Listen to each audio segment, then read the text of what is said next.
Do you know what it feels like when the ground beneath your feet suddenly disappears? I never thought I would know.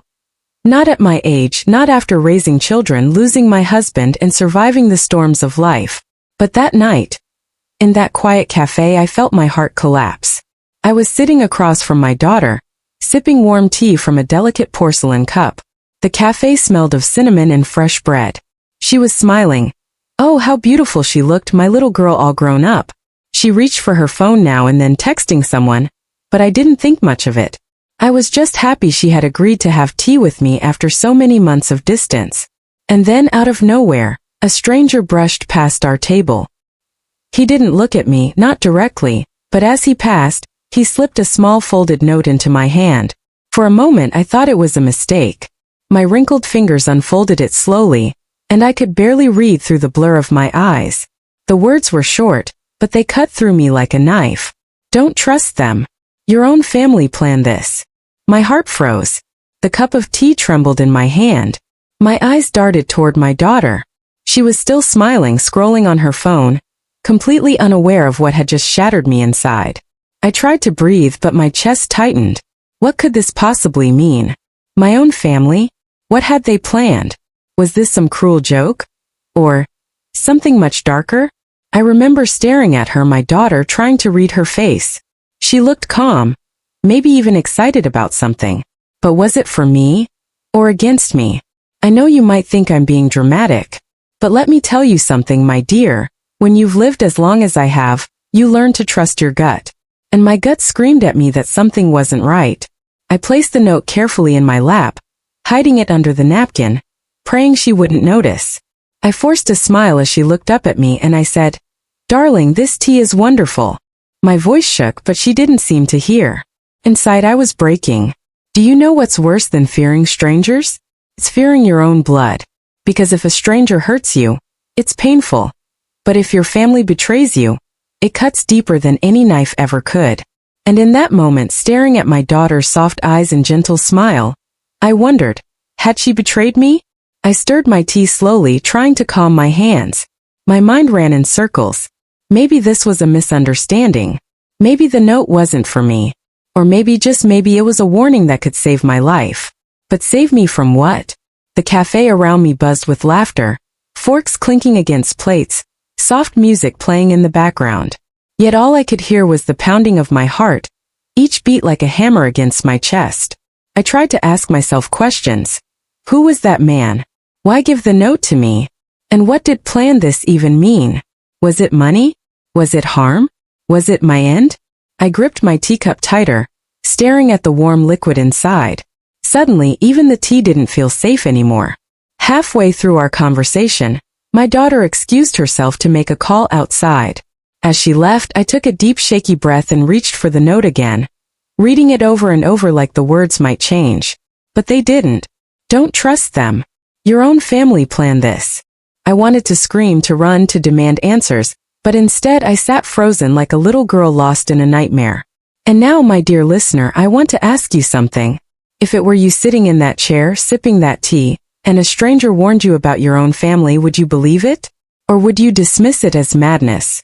Tell me, what would you do? Guys, I had no idea what to do. At that moment, my daughter returned, her smile just as warm, her eyes just as gentle.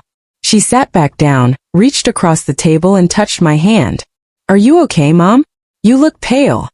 Oh, how I wanted to believe her concern was real. I wanted to trust her with every piece of my soul. But the note whispered louder than my heart. And as I stared into her eyes, I realized I might never look at my own daughter the same way again. My dear, I couldn't sleep that night. The words from that note haunted me long after my daughter kissed my cheek and drove away. I lay in bed staring at the ceiling, the shadows of the night crawling across the walls, and all I could hear was that whisper in my head. Don't trust them. Your own family planned this. I thought about every moment we had shared that evening. The way she kept looking at her phone. The way she seemed distracted, as though her mind was elsewhere. She had smiled, yes, but was it the smile of love? Or the smile of someone hiding something? Do you know what it feels like to question your own child? It's like doubting the beat of your own heart. My daughter, my baby. I held her in my arms when she was born. I sang her lullabies when she was sick. I worked my hands raw to keep food on the table for her. And now I was questioning if she wanted to harm me. I know some of you listening might think I was paranoid. But let me tell you something. Age doesn't make you foolish. It sharpens you. When you've seen betrayal once, you recognize its shadow again, even if it comes from the people you love the most. That night I remembered my late husband. God rest his soul, he always told me, trust actions, not words. People can smile at you while holding a knife behind their back. I never thought I'd need to apply those words to our own child. But here I was. The next morning I decided to test her. I invited my daughter for breakfast at my house. I made her favorite pancakes with strawberries and cream. She came cheerful as ever, hugging me tightly. For a moment I almost convinced myself the note was a cruel mistake. We sat down and I watched her carefully. Every movement, every glance. Then something happened that made my stomach twist. She insisted on pouring my orange juice. With such sweetness in her voice she said, "Here, Mom, let me take care of you." The glass slid toward me, golden liquid shimmering in the sunlight. My hands trembled. I remembered the night before. The note, the warning. My throat closed up. I couldn't lift the glass. She noticed and her smile faltered. "Mom, what's wrong? You don't trust me." Her words stabbed me. I wanted to scream, "Of course I trust you. You're my daughter." But deep inside, fear chained me. What if the stranger was right? What if this very glass was meant to end me? I smiled weakly and pushed the glass back toward her. "You drink first, darling. I'm not very thirsty." She hesitated. Just for a second. A hesitation so small most people would miss it. But not a mother. A mother notices every flicker in her child's eyes. That hesitation screamed louder than words. Finally, she lifted the glass, took a small sip and set it down. She smiled again, but this time it didn't reach her eyes. And that's when I knew something wasn't right. I excused myself, saying I needed to lie down. My heart pounded in my chest as I shut the bedroom door. I leaned against it, whispering a prayer, begging God to give me strength. I couldn't live like this, half in love, half in fear. I needed answers. And I needed them fast. Later that day I went back to that cafe. I waited at the same table, hoping, praying the stranger would appear again. Hours passed. My tea went cold. My legs ached. But just when I was about to leave, he came. The same man in a dark coat, eyes darting around the room like he didn't want to be seen. He sat at the table across from me, leaned forward slightly and whispered, "You read my note?" I nodded, my throat too dry to speak. He looked at me with pity. "They're planning something with your money. Your home. Your life. Be careful. They want you out of the way." His words hit me harder than a storm. My daughter? My son? My own blood? I couldn't breathe. I asked him, my voice trembling, "Why are you telling me this? Who are you?" But he only shook his head. "It doesn't matter who I am. What matters is you must be careful. They're not what you think." And then, just like before, he disappeared into the crowd, leaving me with more questions than answers. That night I sat alone by the window, staring out at the moon. I felt torn apart, my heart in pieces. Tell me, my dear listener, what would you do if someone told you your own children were plotting against you? Would you confront them, or would you stay silent, waiting for proof? I didn't know what to do. But deep inside I felt the ground shifting. The home I built with love now felt like a cage of secrets. And the children I raised with sacrifice, they were strangers I suddenly feared. I closed my eyes, tears streaming down my face, and I whispered to myself, "Tomorrow I'll find the truth, whatever it takes." The next morning, I woke with swollen eyes and a heavy heart. Sleep had barely touched me. I wandered through the house, touching the walls, the furniture, the photographs on the shelves. Every corner held memories of the life I built, the life my children grew up in. And now I wondered if they wanted all of this, not for me but for themselves. The stranger's words rang in my ears. "They're planning something with your money, your home, your life." I walked to the kitchen, poured myself a cup of coffee, and sat at the wooden table where so many family meals had been shared. My hands shook as I picked up the framed photo of my children as little ones, my daughter with pigtails, my son with a missing front tooth, both smiling so innocently. Tears blurred my vision. How had we come to this? But I couldn't drown in sorrow. I needed answers. That afternoon I decided to test them again. My son was coming by to check on me, as he put it. He hadn't visited in weeks, but suddenly he wanted to come around. That alone made me suspicious. He arrived with flowers in his hand, his smile stretched a little too wide. "Hi, Mom. Thought I'd surprise you." He hugged me tight, maybe too tight, as though he was covering guilt with affection. We sat in the living room and he started talking about life, about how expensive everything had gotten. Then almost too casually he said, "Mom, your house is so big for just one person. Wouldn't it be easier if you downsized? Maybe signed it over to us? We could take care of it for you." My blood turned cold. I forced a smile, pretending not to notice the trap hidden in his words. "Oh, darling, this old house keeps me company. I don't think I could part with it just yet." He laughed, but there was something in his eyes, frustration, maybe even anger. And in that moment, I knew the stranger hadn't lied. My children weren't just thinking about my comfort. They were thinking about what I owned, what I had worked my entire life to build. After he left, I locked the door, slid down against it, and sobbed into my hands. My heart cracked with every tear. I raised those children with my bare hands. I went hungry so they could eat. I patched their clothes when I couldn't afford new ones. And now they looked at me like a stepping stone. I didn't know if I could ever forgive them, but I had to know more. The next day I called my daughter, asking her to take me shopping. She seemed delighted, perhaps too delighted. As we drove, I watched her face carefully. She was sweet, attentive, almost overly so. And then halfway through the ride, her phone rang. She lowered her voice, speaking quickly, but I heard enough. "Yes, soon. Don't worry. She'll sign it over. Just give me a little more time." My heart dropped. I stared out the window, blinking back tears, pretending not to have heard. She hung up, smiled at me, and asked, "Do you want to stop for tea, Mom?" "Tea? Again?" I nodded, swallowing the storm inside me. We stopped at a quiet little cafe. She ordered for both of us, her hands moving quickly, her eyes too bright. When the tea came, I stared at it for the longest time. The steam rose in gentle swirls, but it felt like poison to me. I stirred it slowly, then pushed it aside. "Mom, aren't you going to drink?" she asked. I smiled faintly. "Not thirsty." Her lips pressed into a thin line. She tried to laugh it off, but I saw the flicker of irritation in her eyes. That was when I realized they weren't just planning to take my home. They wanted more. Maybe everything. And maybe they wanted me gone. My hands trembled under the table. I could feel my heart racing, every beat echoing in my ears.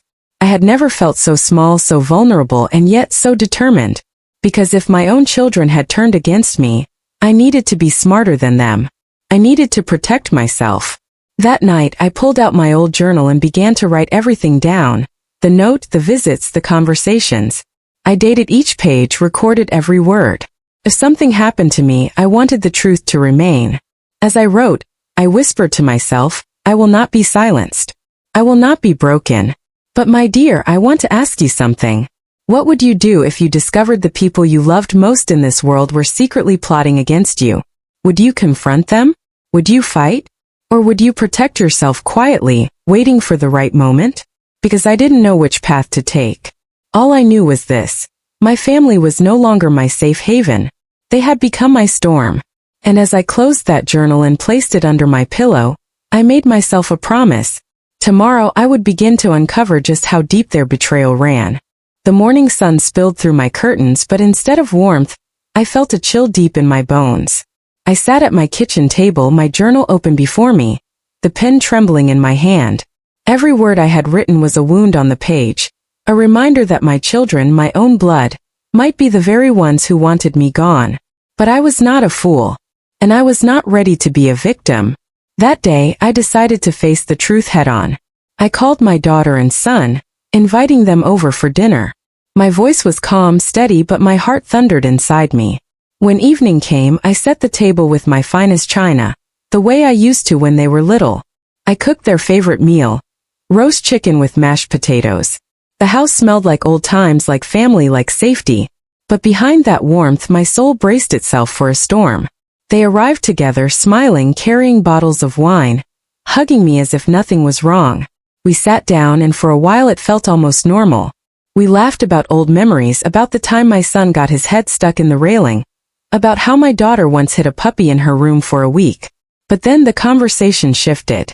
"Mom," my daughter began, her tone careful, "you've been alone for too long. Don't you think it's time to let us handle things for you? The house, the accounts. Everything would be easier if it was under our names." My son chimed in, "Yeah, Mom. We're just worried about you. What if something happens? You need us to take care of everything." I stared at them. My children. My little ones. And yet, the words leaving their lips were sharp, greedy, rehearsed. I swallowed hard, my hands gripping the edge of the table. "Take care of me," I repeated softly. "Or take everything from me?" They froze. Their smiles slipped. My daughter laughed nervously. "Mom, don't be dramatic. We're just trying to help." But I had heard enough. I reached under my pillow earlier that day and brought out the folded note, placing it on the table between us. Their eyes widened, their faces paling. "Do you know what this says?" I whispered, my voice shaking but strong. "It says my own family planned something against me. Tell me, was it a lie? Or is it the truth?" For a moment, silence. Then my son's jaw clenched.